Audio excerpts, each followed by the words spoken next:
ఎవడు తీర్పాడికి తీరుస్తాడని వెయిట్ చేస్తారు చూసారా, ఆ వెయిటింగ్ పీరియడ్నే చెప్పండి దీర్ఘశాంతం.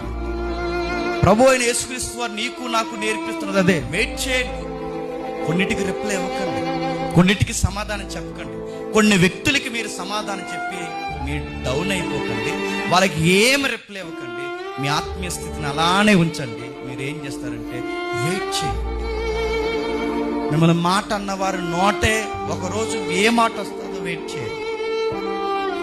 మిమ్మల్ని కావాలని ఆర్థికంగా దెబ్బ కొట్టిన వారు ఎవరైతే ఉన్నారో, అది స్నేహితులైనా బంధువులైనా, వెయిట్ చేయండి. ఏమనకండి. వాళ్ళు మీకు తెలుసు ఎక్కడెక్కడ ఏ కార్నర్లో మిమ్మల్ని ఇబ్బంది పెట్టారు, మీరు ఏ వివరణ ఇవ్వకండి, వెయిట్ చేయండి.